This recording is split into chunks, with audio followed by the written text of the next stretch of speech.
Les calamités vont s'abattre selon les prophéties. Nous ne pourrons pas empêcher. Je suis tombé sur des vidéos qui m'ont fait rire, où je voyais des personnes en train de dire, mais si vous êtes des hommes de Dieu, arrêtez la maladie là. Alors je leur réponds tranquillement, on ne peut pas arrêter ce que Dieu a dit qu'il va faire. Et j'ai envie de leur dire à ces personnes, ce que tu vois là, c'est petit même.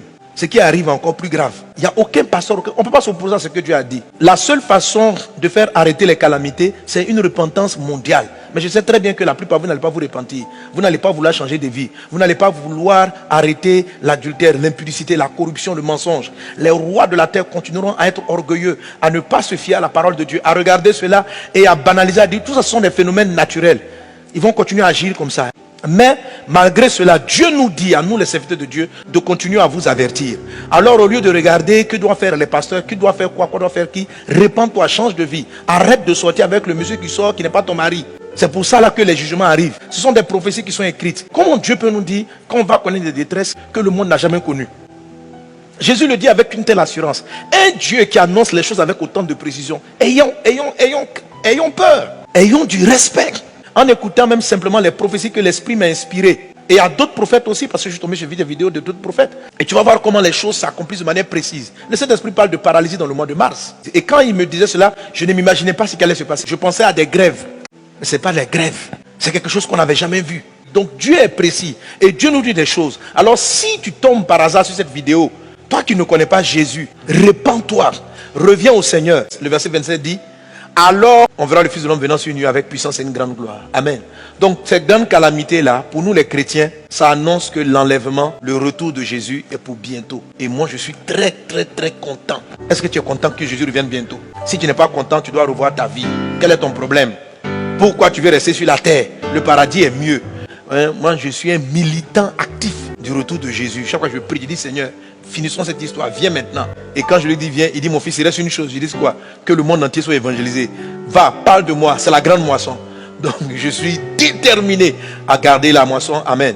Et à garder ma vie dans la crainte de Dieu. Pour que ces plaies-là ne nous atteignent pas et que l'évangélisation puisse aller de l'avant. Donc tous ces signes annoncent le retour de Jésus. Est-ce qu'on est ensemble? Alors, la première attitude, combat Amalek avec les armes naturelles. Je reprends, combat Amalek avec les armes naturelles. Même avant de développer ça, tu as remarqué le texte, il est dit, c'est lorsque Moïse levait la main que Josué avait le dessus. Lorsque Moïse baissait la main, Amalek avait le dessus. Donc, la guerre physique se passait dans la vallée, mais la victoire ne venait pas de la vallée. La victoire était prise sur la montagne. C'est la posture ou la position des bras de Moïse qui déterminait la victoire ou la défaite sur le terrain. Je suis en train de te dire que la vraie victoire, pendant que les scientifiques sont en train de faire les efforts, ça c'est la bataille dans la vallée, pendant que les gens sont en train de travailler, c'est qui va amener les gens à trouver le remède, à trouver les solutions. C'est ce qui se passe sur la montagne. Car tant que nos mains sont levées, les scientifiques vont avancer dans leurs recherches et les solutions seront trouvées. Si nous baissons les mains, ils vont voir que, on dit le virus là a muté. On pensait qu'il était à gauche, or maintenant il se trouve à droite. Et il va se manifester avec plusieurs complications. Donc, Amalek même dans la vallée avait l'impression que son vrai adversaire c'était Josué avec l'armée. Mais son vrai adversaire était caché sur une montagne. Est-ce qu'on est ensemble? Et c'est la raison pour laquelle, chrétiens, vous ne devez pas sous-estimer votre rôle. En train d'être là sur les journaux, en train de voir, est-ce que tel médicament soigne? Est-ce que tel médicament? Je t'assure que si Amalek n'a pas été vaincu, on va dire c'est la chloroquine. Mais après les gens vont commencer à dire, il se trouve que la chloroquine ne peut plus.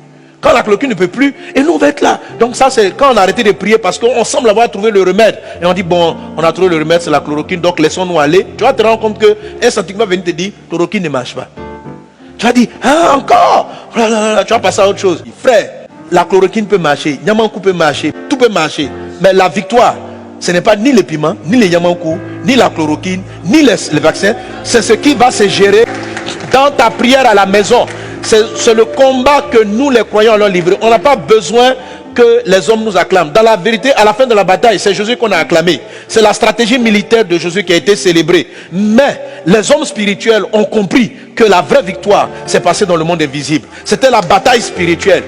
Moïse n'avait pas d'épée, Moïse n'avait pas de bouclier, mais c'est ses bras levés qui déterminaient l'issue de la bataille. Donc, il faut que tu prennes tes responsabilités. C'est en ce sens que la Bible dit, si ces mots-là ne sont pas abrégés, personne ne serait sauvé. Tout le monde allait être malade, mais à cause des élus, pas à cause des docteurs, pas à cause des médecins, pas à cause des pays développés, mais à cause des élus, à cause de toi, à cause de moi, qui avons le sceau de Dieu. Si nous ne nous levons pas, si nous ne faisons pas ce que nous avons à faire, cette maladie ne va que trop durer. Verset 12, le premier malheur est passé, voici il vient encore 2 malheurs après cela. Donc moi c'est ce que j'ai vu, que ce sont des esprits sortis des abîmes qui sont en train d'envahir le monde et envoyer ce type de maladies. Et ce ne seront pas les derniers problèmes. La dernière fois j'ai dit, quand je lisais le texte, je suis arrivé, le premier malheur est passé. Quand il dit voici le second arrive dans la salle, les gens font hey! Ça dit les gens. Il y a encore d'autres problèmes. Ce n'est pas fini. Ce n'est même pas fini. On va finir avec celui-là. Mais il y a d'autres problèmes qui vont arriver encore. Ok? Pourquoi? Ce que Dieu dit arrive. Ces choses-là doivent être en place pour que l'enlèvement ait lieu. Pour prévenir les nations de se repentir. Et de comprendre qu'elles ne contrôlent rien. Et qu'elles reviennent vers le Créateur. Arrêtez de dire que c'est votre science-là qui a créé la terre. Les choses que Dieu a créées, vous les découvrez, vous en faites. Ah, nous sommes fiers. On a trouvé un virus. On a découvert le vaccin. Le vaccin, c'est vous qui l'avez inventé. Le terme même que vous utilisez, vous dites découvert, c'est une découverte. Ça veut dire la chose était cachée. Il y a une idée qui est venue dans votre esprit. Et puis vous avez découvert. Mais l'idée là, l'inspiration vient de Dieu. Mais l'inspiration quitte le ciel pour venir à vous. Parce qu'il y a des gens qui sont agenouillés, qui ont levé les mains en train de prier. Et qui parlent à Dieu pour qu'il vous envoie, à vous les Josué qui êtes dans la vallée en train de vous battre, la stratégie de la victoire. Soyez humbles et venez vers le Créateur. Observez l'accomplissement de ces différentes prophéties et répandez-vous, croyez en Jésus. Alléluia. C'est la première attitude. Donc, malgré que Moïse devait vaincre sur la montagne, il n'a pas dit, Josué, allez vous reposer. Moi, quand mes mains sont levées, ils vont mourir seuls. Non, non, non, non, non. Donc, pour vaincre les démons des temps de la fin, nous devons utiliser les armes naturelles, scientifiques. Autrement dit, toutes les mesures qu'on a aujourd'hui naturellement pour combattre ce virus, on doit l'utiliser. Hein? Il n'a pas dit, bon, comme la victoire est spirituelle, allez sans épée, allez sans bouclier. Ah, je ne sais pas s'ils auraient gagné la guerre comme ça. Par rapport à ce que nous connaissons aujourd'hui du vide, les remèdes ne sont pas là, mais on a des mesures de protection. Je vous en supplie, ne jouez pas au Joe Black, au gars qui s'en fout de tout. Moi, le sceau de Dieu est dans ma vie, je vais toucher tout le monde. Frère, Amalek va te tuer. Tu vas te faire une fièvre terrible. Il faut te battre sur le plan naturel. Le plan naturel, on dit de respecter des distances entre les personnes. Respecte-les. S'il y a un bus qui est trop bondé, ne monte pas. Sois prudent. Beaucoup de gens pensent que être prudent est une preuve qu'on a peur. Ce n'est pas vrai. Écoute-moi. Le fait de mettre un pneu de secours dans ta voiture, ça s'appelle de la prudence. Depuis quand quelqu'un met un pneu de secours dans sa voiture en se disant, en anticipant, oh, je vais crever en route, je vais crever, tu ne vas pas crever. Ça s'appelle de la prudence. Donc il faut différencier la prudence d'avec la peur. Lave-toi les mains, protège-toi, mets ton masque, respecte la distanciation, etc. Je vous avais dit que dans l'ensemble, selon la prophétie d'Apocalypse 9, il est dit que Abaddon là, va agir pendant 5 mois. Il faut lire le texte. Et dans mon cœur, en tout cas, je crois que ces mots-là vont frapper la terre pendant 5 mois. On a commencé à la mi-décembre, vers le 19 décembre, c'est là qu'on a commencé à découvrir le mal. Il faut compter donc décembre, janvier, février, mars, avril. Donc il faut compter soit début mai, fin avril, mi-avril, par la grâce de Dieu, il sera vaincu. Et déjà même à la fin de ce mois de mars, par la grâce de Dieu, les choses vont drastiquement baisser. Mais ça ne va se faire que si nos mains sont levées. Et c'est là le mardi, au live, j'ai lu le texte de David en 2 Samuel 24. Une peste plus dangereuse que Covid-19 a frappé Israël. La Bible dit qu'il y a eu 70 000 morts en 3 jours. Covid-19, je ne crois pas qu'on a atteint encore 20 000 morts en 4 mois. Et David a laissé bien sûr les médecins agir. Mais lui, David, il a compris que la vraie bataille était spirituelle. Il a cherché Dieu. Il faut lire le texte, je l'ai déjà lu. Le prophète a dit à David, tu auras une peste qui va durer 3 jours. Malgré que Dieu ait dit la peste va durer 3 jours, David ne s'est pas assis pour dire, bon, les 3 jours sont finis, c'est fini. Ne vous asseyez pas pour dire les 5 mois vont finir, donc c'est fini.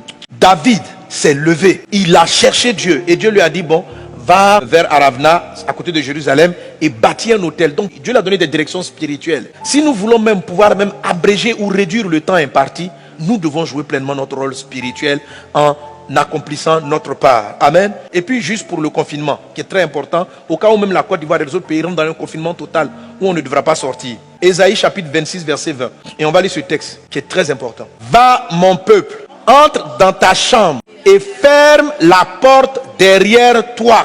Cache-toi pour quelques instants jusqu'à ce que la colère soit passée. Verset 21. Car voici l'Éternel sort de sa demeure pour punir les crimes des habitants de la terre, et la terre mettra le sang à nu. Elle ne couvrira plus les meurtres. Est-ce que tu me suis? Qu'est-ce que Dieu dit? Il dit va dans ta chambre. Ça c'est le confinement. Ferme ta porte. C'est la même chose que Dieu avait dit aux Israéliens lorsque l'ange de la mort est venu frapper Pharaon et les divinités dans le livre de Exode chapitre 12. Restez enfermés dans vos maisons et l'esprit va agir.